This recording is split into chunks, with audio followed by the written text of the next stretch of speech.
Us here with Nicole Palumbo, Adam Hetman, and Steve Powell. Thank you for joining us today to learn how to digitally transform your security and protect people with Symmetry. We have a short amount of time together right now, but we encourage you to reach out after we're done with any questions you have or if you'd like a deeper review. With that, I will turn it over to Adam Hetman. Good morning, everybody, or afternoon, depending on where in the world you are. I'm Adam Hetman, Applications Engineer with AMAC Technology, and I am going to start talking Symmetry Business Intelligence with you for my first session, and then we'll dive into Symmetry Mobile. So business intelligence, what we're doing is we're taking mass amounts of data from your access control system and bringing them into a platform. It's a Microsoft Power BI platform. And we're sorting that data for you. So as you can see in here on the screen, I have, lots of data. You can see anomalous behavior, suspicious activity, customer data, and everything has a rating on it from 0 to 5, with 5 being the highest on that rating. And a risk score will go ahead and get determined by that data that's set out. So we're going to go ahead, go through this and check some screens out. So I'm going to go to anomalous cardholder activity. And once it's just going to load up here. It takes a second with the screen share. And it's loaded up, and I've already pre-filtered it for the call to Bob Wilson. And you could see some of this activities he's had from, let's say, 7:30 to 7:35. Well, these are all granted accesses coming through in the system. And they're coming in so fast. That's why it set that risk score up to a high level to throw those flags in the in the system, moving forward, to bring that attention to the security personnel that's reviewing this. We could have a talk with Bob, find out what's going on. And you could also sort this out if you want to a medium risk score or a low risk score. And I'll just go ahead and clear this screen now. And let's take a look at suspicious cardholder activity. So suspicious may be a flag for the same location where somebody's reading a card, or a wrong PIN coming in multiple times, or even a clone card, as you could go ahead and see this data down here. So clone card, what would that be?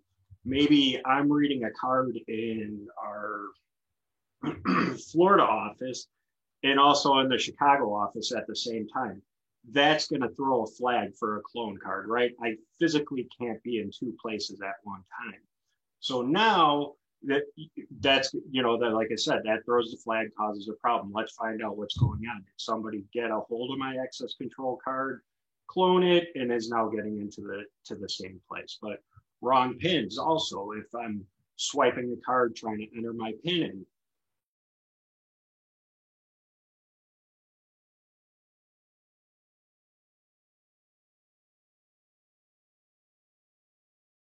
maybe door held open, door forced open. If you see a door forced open multiple times, that'll go ahead, report in here as a high risk activity. Oh, that's not good. That'll report as a high risk activity, and it's gonna, draw someone's attention to it. But if it's a one door forced open, it's not going to be rated as that high score as number 5 coming in there. It's going to stay low because it's a one-off, right?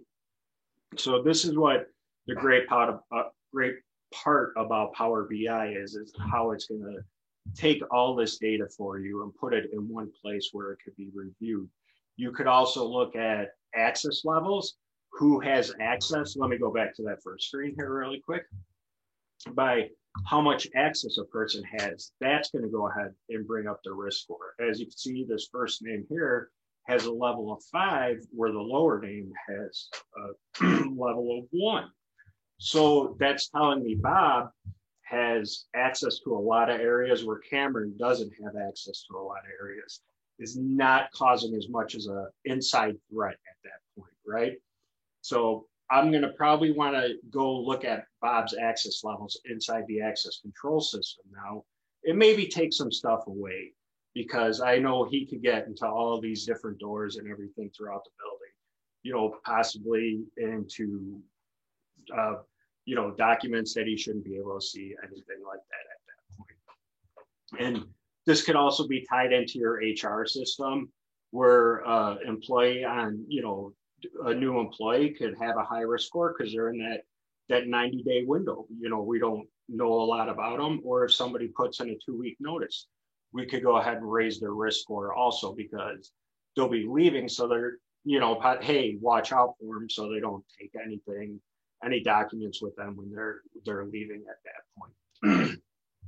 So that's very high level of business intelligence. If you have any questions, please feel free to put them in the chat and we'll get to them at the end. And now I'm actually going to move over to Symmetry Mobile now as well. So let me go ahead and enlarge this on my screen, throw it in read view too for everybody.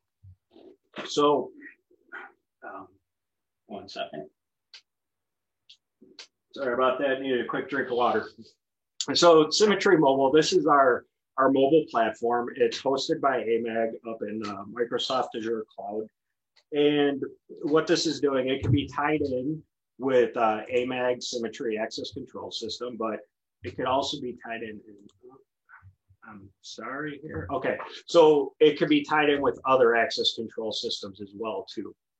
And what happens is the cardholder will actually get a mobile credential on their smartphone. And as you can see, that could be an Apple phone or an Android-based phone to have that mobile credential. And you can see a picture of, just this is our default credential that we as AMAG use for that today. I'm going to go ahead and get past these screens.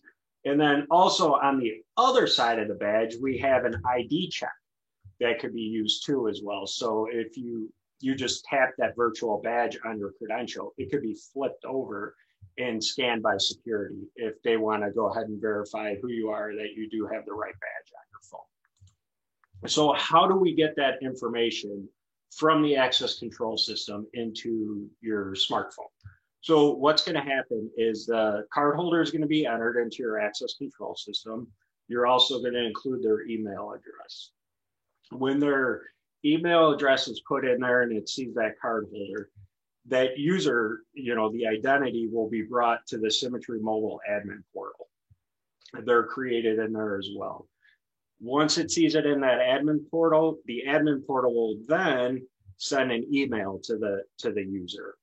And now once that user receives the email, they're going to go ahead and download the Symmetry Mobile app. They take that QR code from the email, they scan it.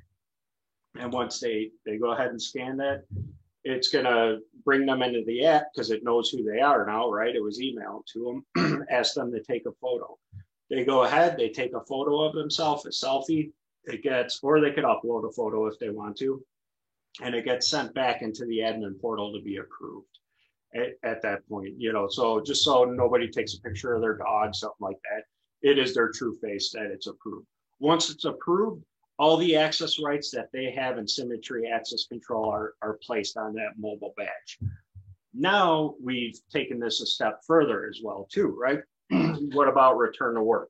Offices are opening back up, people are coming in. Well, we want to do a little bit of check on them. So we put return to work forms in the platform. And with these return to work forms, there could be a series of questions that the cardholder has to answer. And I'm going to go ahead and click through here and you're going to see them. So they go in here, they hit submit form, and they're going to get the questions. Do you have a fever? No. Continue. Any symptoms? No symptoms. Submit. I submitted the form. It's all set. When I submit that form, I could get an email back that says I'm good. My manager could get an email that shows that I did the form and passed as well. So we're all set. I have access for the day. This access turns off at midnight and we're all set. I'm trying to speed up here really quick. I know I'm running short on time. In return to work forms, you could have up to 10 questions as well. And then the last part, I just want to show you really quick on the return to work forms. Everything is reported on. These reports could be pulled. So you can see I did do a return to work form yesterday. It shows I passed it. If I view it, it's going to go ahead, click in here, show who I was, obviously, and then go ahead and give all the answers. The answers, how I answered the questions that were in there. And here they are. I could also run a report on this if I want to.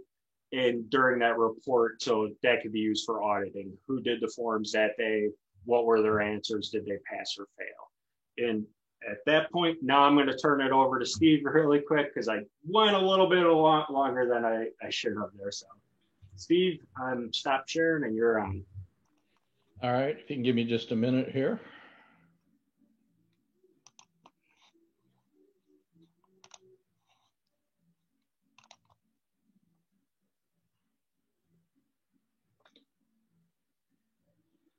Okay, I'm Steve Powell. I'm an enterprise solutions engineer with AMAG, and I'm going to be talking to you about Symmetry Control Room. Control Room allows for the integration of multiple systems into a single window for situational awareness. This prevents operators from having to jump between windows to allow for quicker alarm determination and resolution. Some of the beautiful things about Control Room is the biggest thing is its flexibility. You can integrate systems together by utilizing its SDK or API. But the other thing is the support of open standard protocols like ONVIF, SIP, SNMP, BACnet, Modbus, and OPC. So the screen you're looking at is an example of if we were bringing in a building management system. So now let's go take a look at the actual Control Room client. So in this case, we're looking at the client screen. You'll see we've got it set up where we're monitoring the number of alarms that are going on. This may be, I've got an issue with a server. I've got 10 alarms going on here. I have quick access buttons across the top that I can configure to be whatever I need them to be. So as an example, maybe I need to go to a URL to get to another system that's not fully integrated in. I can do that just by clicking on those. I also have the capability of having pre-programmed buttons down the side to do things. So there's a lot of flexibility. The cool thing about the client is you can actually take it and custom tailor it to the individual operator's needs. So as an example, the way we're set up right now, if you look at it, I'm monitoring events across the world. So maybe I need to be the manager level. I need to know what's going on with every location we've got. But then maybe I'm just an operator who only needs to know about North America. So I can filter down by clicking on it. Now I'm only getting my North American alarms. And you'll notice up in the upper section here that the alarms that were for the UK and everything have now dropped off because they've been filtered out. So I'm going to take this down another level. Let's go into the US. And you should see the alarms decrease in the top section. And now I'm going to take it and go specifically into Hawthorne, our California location. So now you can see, because of the advanced capabilities of mapping and graphics we've got, that now I've got a picture of the building and I've actually got an alarm going off on the lower level. So I'm going to click on the lower level, which is now taking me to a floor plan. On the floor plan, we can geolocate actually like where our sensors are, where our cameras are, things of this nature. Can go in and look at them. And because of the way this client happens to be configured, you'll notice I still have all my alarms going on where I can see them in that. So let's go jump into one up here and let's take the warehouse door. And let's take a look at video. So now I've got my camera that's tied to this particular location, and I'm actually able to look at the video. I can also go in and see if there's particular steps I should be following, which we'll talk a little bit more about on the next screen. But this gives you an idea of how you can actually bring in the video in that. I also have the ability, to clear and close alarms here, which will actually go back to, in this case, Symmetry ACS, and close it out there, so I don't have to do it in both systems. Now I'm going to jump over to our worldview here, and I want to go into our airport demo. And in this particular case, this is going to show you how multiple systems have been tied together. You'll see we've got a perimeter security system that's monitoring the perimeter of the airport. We've also got marine radar going there. And then over here, we've got quick buttons that we can use to jump to different areas and then actually get into the terminals. Well, let's take a look here and run an actual simulation of a boat intrusion. So we're going to see the boat come in here. It'll enter the alarm zone and trigger the alarm, triggered the video here. So now I can jump into the alarm and click on it, and it's going to take me actually into a workflow. So with the workflows, you can define those within Control Room to make sure that your operators are following the standard operating procedures that have been defined for that particular location, to make sure they're following those steps in order that they need to do. So in this case, it's asking if it's a false alarm. So I'm going to type in no and tell it next, and it'll come up with the next comment here. Was this friend or foe? So I will type in friend, since it was we've determined it was not a foe there. And then it's going to ask what type of intrusion it was. And we'll say it was a boat. And I will save that. And this will show me that the report has been saved. So now this has gone into my transaction log and that of events. So if I go to my event history and click the last 10 days, if I can get my mouse to agree, you'll see it's giving us all the events that have happened in the last 10 days. From here, I'm going to close this out, and let's go take a look at the terminal. I'm going to close my report window here, and we're going to go into the terminal, and you can see this is letting us know everything's armed right now, that all the gates are locked. If I need to go in and unlock one, I can.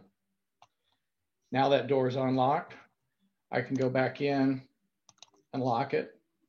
If I need to choose a camera, I can. And let's tell it to display the video from there. So now we can take a look at what's going on in the terminal, okay?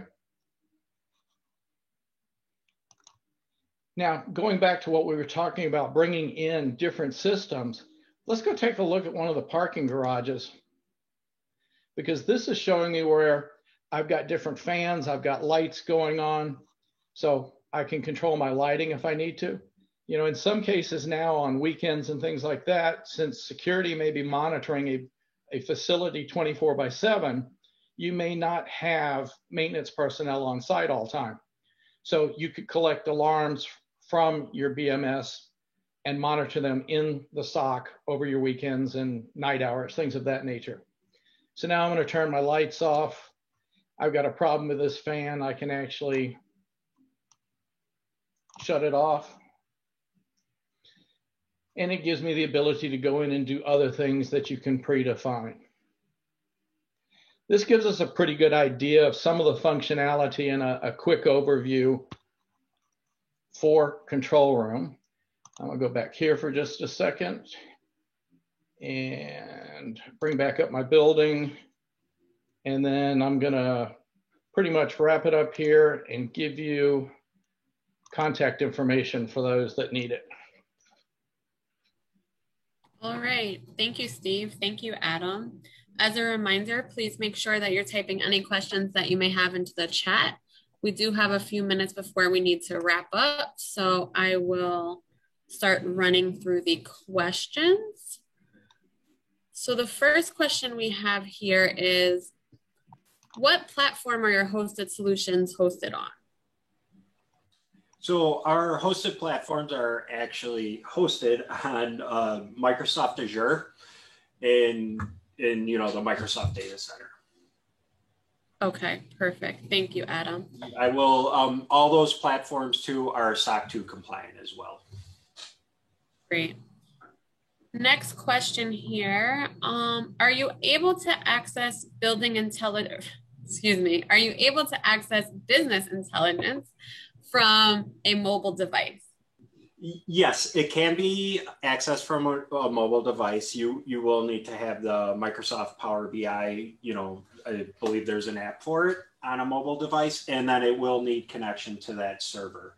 through, through the corporate network that has to be able to get that data on there. And like I said earlier, before, it is a little probably hard to read the data because it is so small, but I'm sure Microsoft has developed the app very nice too as well to go through it. Right, thank you.